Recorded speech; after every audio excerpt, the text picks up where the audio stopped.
Hi! నమస్తే. Welcome back to my channel. నేను లక్ష్మి. నవరాత్రులలో 4గో రోజు అలంకరణ లలితా త్రిపుర సుందరి దేవి. ఆ అమ్మకు ఎంతో ఇష్టమైన కొబ్బరన్నాన్ని నైవేద్యంగా చేస్తున్నాను.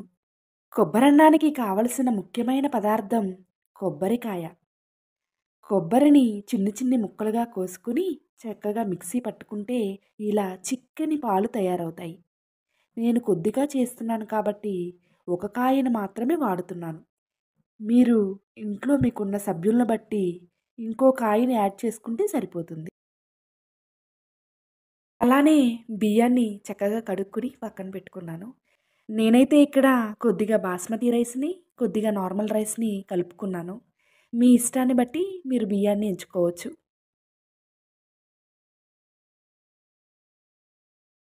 అలానే కొద్దిగా బంగాళదుంప ముక్కల్ని, క్యారెట్ ముక్కల్ని, ఉల్లిపాయ ముక్కల్ని, అలానే పచ్చిమిర్చి, మసాలా దినుసుల్ని ఇలా సిద్ధం చేసుకున్నాను.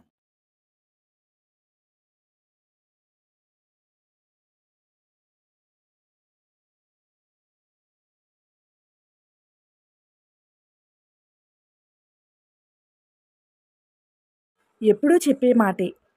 దైవం కోసం చేసుకునే ఏ నైవేద్యానికైనా సరే శుచి, శుభ్రత చాలా ముఖ్యం. కుక్కర్ పెట్టుకుని కొద్దిగా నెయ్యి వేసుకుని ఈ మసాలా దినుసుల్ని కొద్దిగా వేగనివ్వాలి. ఆ సువాసన బయటికి వచ్చేదాకా.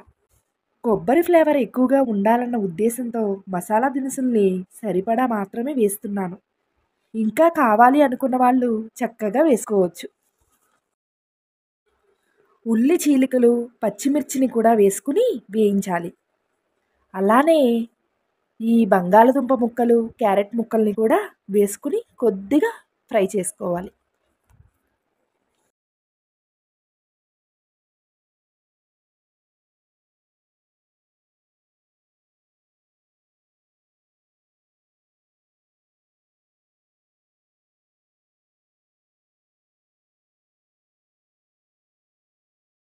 ఇలా చక్కగా ఫ్రై చేసుకున్నాక ఒక గ్లాసు బియ్యానికి గ్లాసున్నర కొబ్బరి పాలను పోసుకోవాలి. కొద్దిగా అటు ఇటు అయినా కంగారు పడాల్సింది ఏమీ లేదు సుమా. చక్కగా నీళ్లు పోసుకోవచ్చు.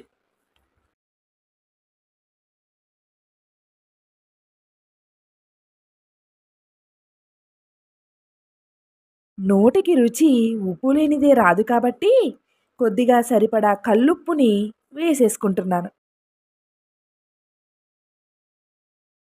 చూసారా? ఉడికే కొద్దీ కొబ్బరి తెరక పైకెలా వస్తోందో? అసలైన రుచి ఇదే మరి.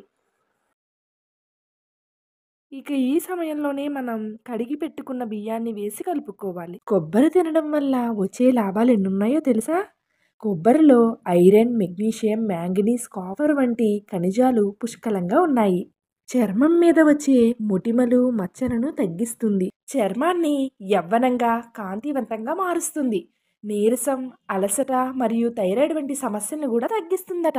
కొబ్బరిలో మోనోలారిన్, లారిక్ యాసిడ్ ఉండడం వల్ల యాంటీబ్యాక్టీరియల్, యాంటీఫంగల్ ఏజెంట్గా పనిచేస్తుంది. శరీరంలో చెడు కొలెస్ట్రాల్ని తగ్గించి మంచి కొలెస్ట్రాల్ని పెంచుతుంది. ఇంకేం, కొబ్బరిని ఎటువంటి సంకోచం లేకుండా చక్కగా వాడుకోవచ్చు. ముఖ్యంగా గుర్తుపెట్టుకోవాల్సిన విషయం ఏంటంటే ఏది కూడా అతిగా తీసుకోకుండా మితంగా వాడుకునే ఏ పదార్థమైనా మన ఒంటికి మంచిదే. చివరగా నేను కొన్ని మిరియాలను వేసుకున్నాను. ఆయిల్ పైకి ఇలా వస్తున్న సమయంలో కుక్కర్ మూతను పెట్టుకుని 2 విజిల్స్ వస్తే చాలు. తరువాత 5 మినిట్స్ సిమ్లో పెట్టుకుని కుక్ చేసుకుని స్టవ్ ఆఫ్ చేసుకుంటే కొబ్బరన్నం తయారైనట్లే. పైన కొబ్బరి తెరకలాగా ఫామ్ అయింది. నేను కావాలనే పుదీనా, కొత్తిమీర వేయలేదు. అది ఇష్టం, కావాలి అనుకున్న వాళ్ళు తప్పకుండా వేసుకోండి.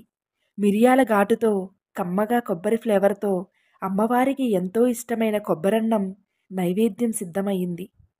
ఇక పూజా వీడియోని కూడా అప్లోడ్ చేస్తాను. తప్పకుండా మిస్ అవ్వకుండా చూడండి. Please subscribe my YouTube channel unique diaries. అందరూ బాగుండాలి, అందులో నేనుండాలి. లక్ష్మి.